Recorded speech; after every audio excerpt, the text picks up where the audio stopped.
So I know what all you kids are thinking, and yes, this is the time of the service where you get to go downstairs. So go ahead, you may leave.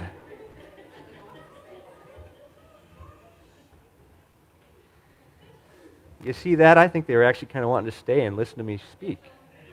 Yeah. No. So, like Lacey said, Pastor Keegan's been gone at a conference all week in Illinois. And so I drew the short straw. And so you get to be my captive audience for the next 20 to 30 minutes. If you're not familiar with who I am, I'm Seth Pucket. I'm one of the youth leaders here at the church.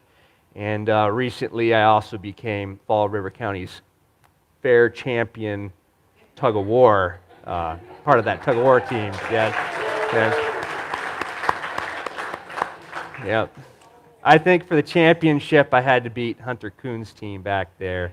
It was good effort. Good effort. Yep. No, so that's kind of who I am, a youth leader and a guy who likes to brag about beating youth. I think that's why I teach youth. Every once in a while I win. It's tough getting older. I'm starting to lose my edge and stuff, but I will enjoy it while it lasts. Just before I get started with today's message, I'd like to pray with you all. So if you'd bow your heads with me. Dear Father in heaven, thank you for this time. I ask that during this time and this message, Lord, you'd be honored and glorified. I ask, Lord, that you please help us to enjoy this time. Please help me to communicate clearly, Lord. And Lord, if I'm not communicating clearly, I ask that you'd please help people to get something out of the message anyway, Lord, to hear what you would have them hear. Thank you, Heavenly Father. Amen. Oh, one more thing I wanted to mention before I get started is it's said that people have a greater fear of public speaking than dying. And I don't, that's not, public speaking is not my greatest fear. My greatest fear would be to be over here singing with the congregation and forgetting to turn my head mic off. So, if you see somebody who's on the worship team, tell them thank you for doing that job. I'm going to start out today with Psalms 105:1. It says, "Give thanks to the Lord and proclaim His greatness. Let the whole world know what He has done." So that's what I'm going to do today. I'm not really going to preach a sermon to you guys. I want to share a story that comes from more modern history of what God has done among tribal peoples in what is currently Myanmar. Formerly, when this story happened, it would have been Burma. It would have been taking place in Burma. So behind me, you'll see my subject matter, the saga or the story of the Karen. I believe it's pronounced Karen, not Karen. So I'm not going to be giving you a story about your next door neighbor Karen this morning. So it's the Karen. So one of the reasons this came about is early this summer, we took a group of youth down to Kentucky to see the Ark Encounter and the Creation Museum. On our way there, we stayed at a Wesleyan church to spend the night in Indianapolis, Indiana. And while I was there, I noticed some strange writing on one of the whiteboards in one of their classrooms. And I could tell it was a Bible verse because the name of the book was close enough. I could tell it was a book out of the Bible, and it said something like 1:7 or something like that. And then it was written out in this foreign language. So I knew it was a Bible verse, so I asked the pastor about it. I said, what's going on here? What's this language and what's happening? And he said, a group of refugees from Myanmar meet here and use our church as a classroom to do their Bible study. And so I was kind of asking them about who are these people, and it turns out they are the Karen people. And like I said, Myanmar's been going through a civil war for a number of years, and they are refugees from Myanmar. So it turns out they have an incredible story about how they came to faith in Jesus Christ. And so I'd like to share their story with you today, as well as the impact they had on a number of peoples around them. So you're going to get their story more in depth, and then you're going to hear a little bit of some other stories of some other tribes from Myanmar. So I don't really know when everything started for the Karen. They honestly don't know either. Their ancient traditions, which were passed on verbally, and their ancient prophecies, they say, come from time immemorial. So I take that to mean a long time ago. For the sake of the story today, we're going to start in the year 1778. See if I got that right. Yep. 1778 with the birth of a baby boy named Ko Tha Bayu. And I probably butchered his name, but for the rest of the sermon, I'll probably just refer to him as Ko, because that's a lot easier for me. Anyway, Ko Tha Bayu was born into the Karen tribe in 1778, or thereabouts. They don't know exactly his birth date. And he grew up learning his tribe's oral traditions and the ancient prophecies. Here's a sample of some of those. So they say they are descendants of 7 brothers. Actually, to be more specific, of the older brothers. And these older brothers, or this family, all had knowledge of the supreme God, Yahweh. However, the older brothers were foolish and lost this knowledge. They actually had a book which contained that knowledge. And their descendants lost that knowledge. And so they lost this book that contained the knowledge of Yahweh. They had a younger brother, though. And their younger brother, and this is kind of a strange tradition coming from a people from Myanmar, their younger brother was white. Their younger brother and the descendants of this younger brother feared Yahweh, hung on to his words, and they still had the book of Yahweh. That's what their tradition said. They had the book still. According to their ancient prophecies, not all was lost, though. Their ancient prophecies said one day a white brother would come to them from across the sea and restore to them the lost book of Yahweh. That's quite a prophecy if you think that this is being passed down orally of a people who actually had no written language, they had no alphabet, and they did not know how to read. So they were totally illiterate people. But they were waiting for a book. But for now, they had to do with what little knowledge they had passed down orally of their God Yahweh. Here's a sample of what they had. Yahweh made Thainai and Iyu and placed them in a garden. Yahweh told them, I have made 7 different fruit trees for you, bearing 7 different fruits. One of the trees, called the tree of trial, you may not eat from. If you do, you will become old and sicken and die. So eat and drink with care.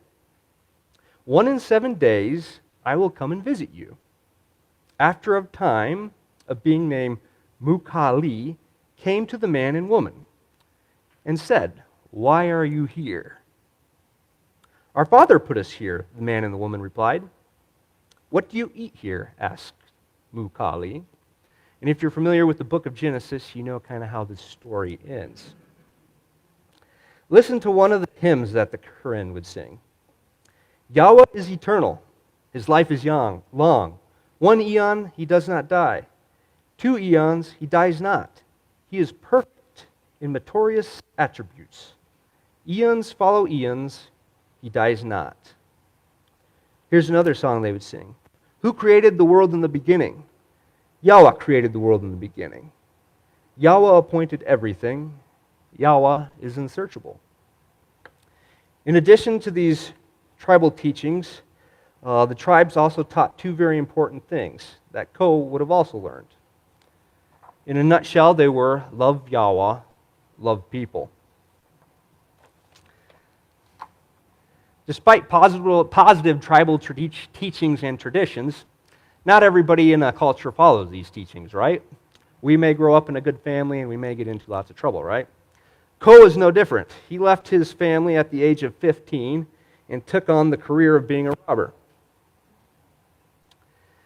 And that's where we're going to leave Ko for a second. So Ko is a robber, but his world is about to collide with another world. In 1817, American Baptist missionary Adoniram Judson hit the shores of Burma. He set up a mission station in Rangoon and learned the language. It says he meticulously learned the language. And then he donned on a yellow robe and began to teach. Burma, or the Burmese, the majority people in Burma, or Myanmar, were Buddhists. And so Judson tried to kind of blend in with the tradition, so that's why he got his yellow robe and he went out to teach. Well, after 7 long years of preaching, Judson could boast he had 1 convert. So, not much going on. So, as it is with a lot of people, if you've tried something a long time, kind of discouraged, you turn to something else. So Judson started translating the Bible into the Burmese language. About this time, our friend Ko got into some financial troubles and needed a job. And so he showed up in Rangoon at the mission station seeking some employment and more or less so some funds. Judson hired him. Now, background checks were not a thing back then, and not much information was known about Ko. But according to him, which they found out much later after they hired him, he had murdered about 30 people in his career as a robber. So you tell his life he had gone far from the teachings of his people. The people at the mission had this to say about him. Almost everything I read about him by different people, they had 2 things stuck out to them about Ko. He was not that bright. He had a really bad temper. Really, really bad temper. Which might explain why he murdered 30 people, or maybe that's led up to his having a really bad temper. But anyway, he came on as an employee of the mission station. Like I said, they said he wasn't that bright. They started teaching him the gospel of Jesus Christ, but they were wondering whether anything was getting through his thick skull. But they kept working with him, and Judson kept working on his translation of the Bible. And after a few years, light bulb, right? It went off in Ko's mind, wait a minute, the white guy with the books here. All of a sudden, he got real interested in what Judson was doing. About this time, a missionary couple, the Boardmans, also came on staff at the mission station and started working with Judson. And they set up a school to teach reading and writing. So this guy, Ko, who is now getting along in years, was a robber, a murderer, all of a sudden got real interested in learning reading and writing. So he learned to read and write, and then he began to read Judson's Bible as fast as Judson could get it translated. Sometime later, the Boardmans decided they were going to move to another city called Tavoy and set up a mission station there. And Ko asked them if he could go with them, and they said he could. Once they got to Tavoy, Ko begged the Boardmans to baptize him, which they did. Then he took off. They did not see Ko for quite some time. What he did was he hit the jungles looking for all the villages of his people, telling them, preaching the gospel of Jesus Christ, and telling them, hey, those white guys we were looking for, they're here and they got the book. So here's these missionaries who've had 1 convert, now 2 probably with Ko, for the past 7 years. And now all of a sudden the jungles come alive and people start flocking to Tavoy to visit the Boardmans and look at the book they brought. So big things start happening. Ko was very passionate for preaching, very passionate for sharing this with his people, because he had realized by this time, I'm the first guy of my nation to realize the prophecies come true. It's here, the time is now. And so he went all over Burma looking for his tribal peoples, villages wherever he could find them, telling them this message. Like I said, the missionaries were amazed. All of a sudden they had people coming to them saying, tell us about this Jesus guy, show us this book. I have a sample here of Ko's sermons. I'm going to read from a book called The Karen Apostle, which was written by a missionary, Francis Mason, who personally knew Ko.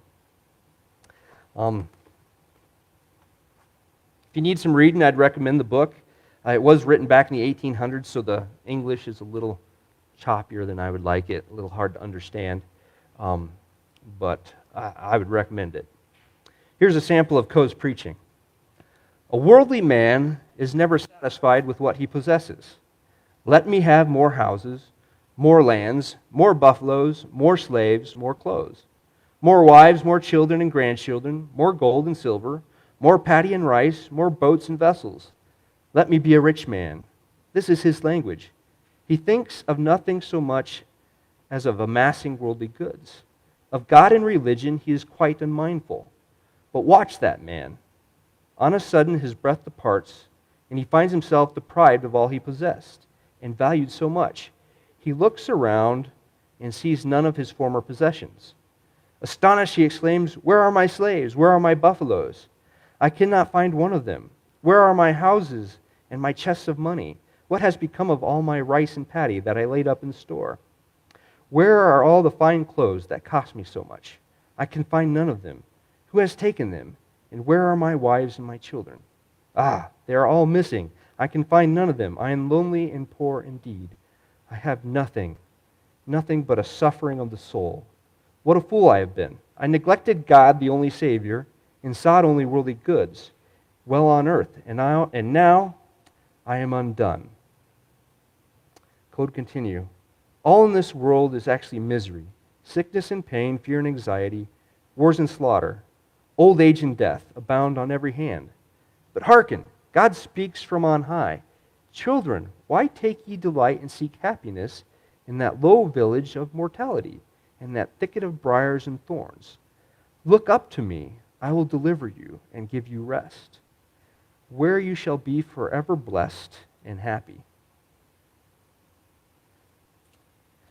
Pretty amazing for a man who was a murderer and illiterate. He continued his ministry going to his people through monsoons, persecutions from the government. The Burmese government actually became quite alarmed at his ministry because in a number of decades he was accomplishing what they had tried to accomplish for centuries. In other words, the majority Burmese had tried for centuries to convert the Karen to Buddhism, and they had hung on to their scant knowledge of Yahweh.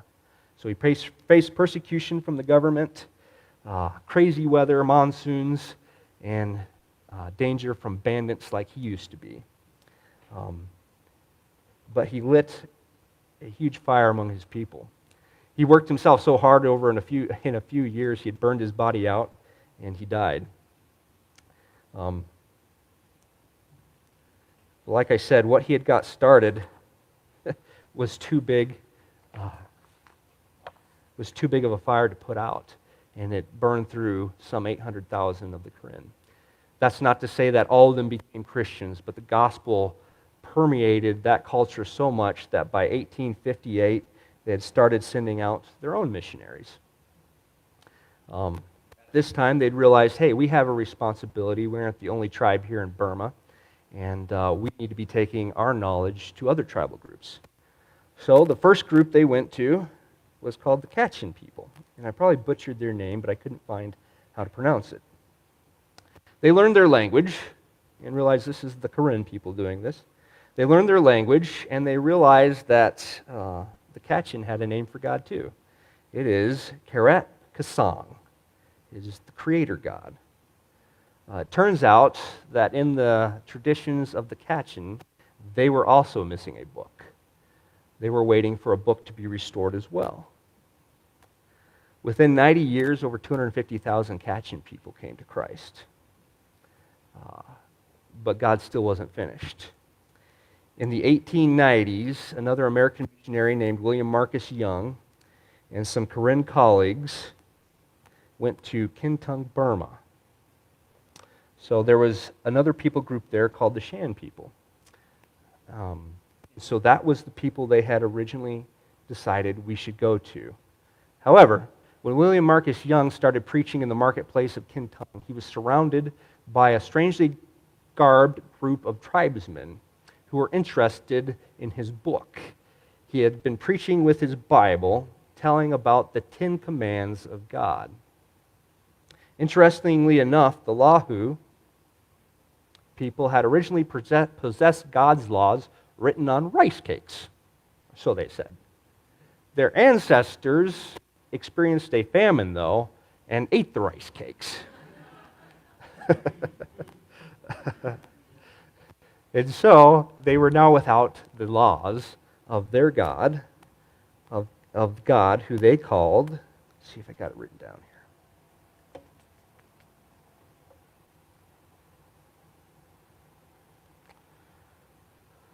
I did not write down their god's name, or the god that they called Gui Sha. It's creator of all things. They were missing Gui Sha's, creator of all things, laws. So as Marcus Young preached, they surrounded him in the marketplace. And they said, "Hey, we've been waiting for you." They said, "We've built large huts for you to come preach in." And so they just about kidnapped Marcus Young and took him to the Lahu village. They showed him bracelets of coarse rope that they had around their wrists. And they said, "These bracelets remind us every day that we have been in bondage to evil spirits.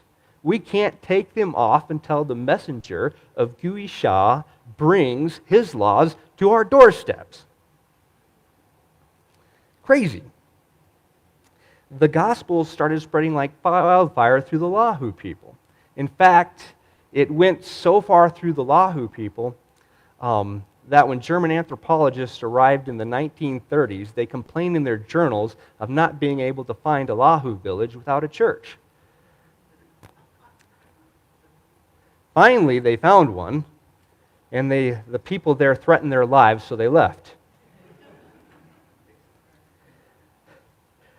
But William Marcus Young and his Karen colleagues were busy baptizing 60,000 Lahu people, God was still at work in another tribe, the Wa people.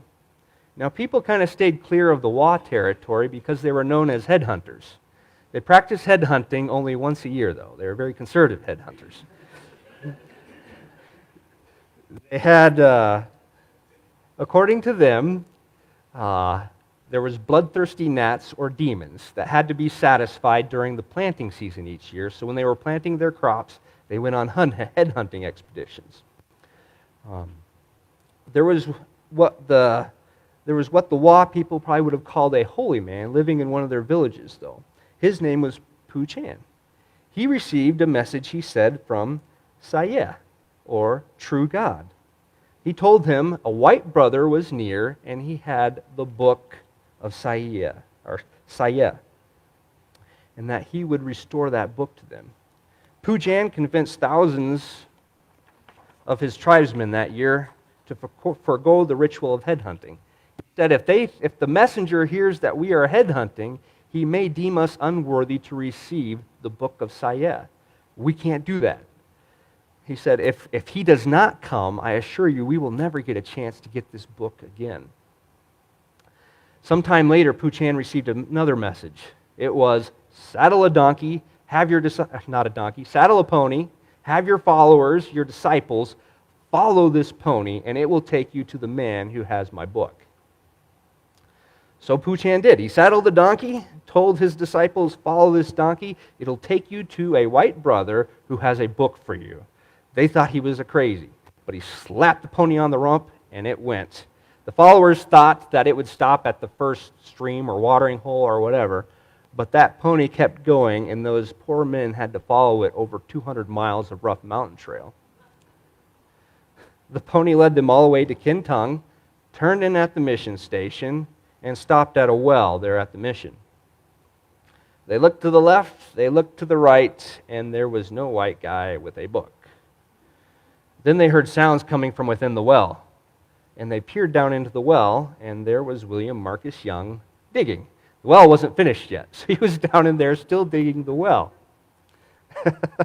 He looked up, saw some people up there, climbed out of the well, and they were able to communicate with him, at least good enough, to say, "Are you the white brother who has brought us the book of God?" To which he said, "That is me." They begged him to go with them. "You need to come with us right away." But at that time, there was thousands of Lahu people coming every day to receive instruction. So he said, "I can't do this. I can't just leave right now." So he talked with some of the Lahu leaders, and they decided they would provide room and board for these Wa people, and they would teach them, and then they would go back and teach their people. So that's what they did. They sent the Wahu back to their people to teach them, and about 10,000 Wa became believers without a missionary actually ever setting foot in their villages.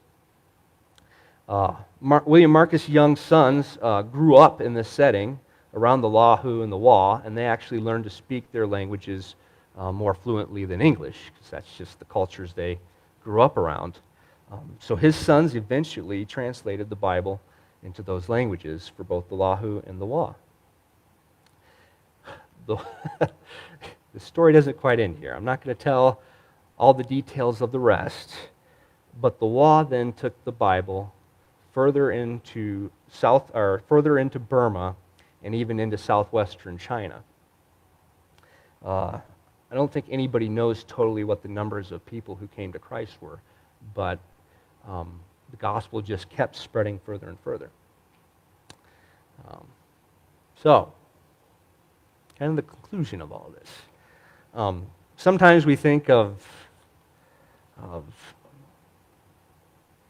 God as sort of being kind of harsh, as we think of people not having the gospel of Jesus Christ and going to hell. But I guess from these stories, you need to realize that God is actually at work everywhere, and I'd say probably in every generation, preparing people or taking a people to where He wants them to be. He's very much interested in the salvation of people. He wants people to know His Son. He wants people to make it to heaven and everything. And I find these stories not just amazing, but also encouraging. It shows us something about our God, I guess, that we should already know, that He loves people. One of the guys who I guess I really respect, he's passed away recently, but his name was K.P. Yohannan. And he said this: God's heart beats for the lost, and everything. So I guess as you go throughout your week, I'd encourage you, for one, be praying for Myanmar. They're still in a civil war. Crazy things are happening there, and everything. If you see or have the privilege of meeting a Karen, don't assume they are Christian, because that's like assuming a white person is a Christian, but realize they have an amazing tradition, and you have some things to talk about them with. And be kind, because you're a descendant of their little brother, according to them, not their older brother. Also, the story of these peoples are known as the people of the lost book. And it's possible to lose a book, not just because your ancestors misplace it. We have lots of copies of the Bible here in the U.S. We have the book. We're fast becoming a people of the lost book. We are not doing a good job of passing on scriptures to the next generation. And where did that all begin? I don't know. I figure it probably just goes slowly, right? We figure, everybody knows this stuff. But it's not that way anymore. I have kids in youth group that have, up to the time of entering youth group, have never cracked open a Bible. It's new to them. So even though we have the book, if you don't pick it up and read it, you don't have the book. So I'd encourage you, if you're parents, be getting into the Word at least once or twice a week with your kids, reading it, discuss it with them. They need to learn it. If you're grandparents, you have less control over what those kids are learning, but try to encourage them to learn the book, learn the words of God, and everything. It has power to transform. When we see extreme cases like the Wa people, if the Bible had come to them and they kept headhunting, we would have said, it didn't have an impact. They quit headhunting, right? That's transformation. In the same way, if we lose the book, there's also transformation, right? We got people telling young kids today that, hey, if you cut off certain body parts and change your identity, you're somehow going to have peace. That's not going to happen. Realize that's an extreme transformation. And it happened not because the book came, but the book is leaving. So think about that. The leaving of the book, or the book being pushed out of our culture, also has great transforming power. So I would ask of you guys, be transformation in our world. Transforming people by the Word of God, not by just whatever popular culture says is the next big thing. Because we all know it's always going to keep changing, right? There's always going to be the next big thing that is going to bring peace in our lives. So, if you will, I will close this in prayer and try to remember to shut off my mic. and then the worship team will come back up here. Dear Father in heaven, thank you for my captive audience today. They were really good. I ask you to bless them as they go out from here, Lord. And I ask that you'd be encouraging them and helping them, Lord, to be light in our community, God. Please show them what you have in store for them. Ko is a murderer and a dunce, according to accounts. And you used him to begin the transformation of an entire people. And so I know you can use me or anybody else here, Lord. So I ask you, please help us to take you seriously and go out from here and live like you actually exist. I ask you bless the worship team as they come forward. And Lord, I ask that just as we go out from this place, that you would take pleasure in your people, Lord, your people who are strung across the whole world. Amen.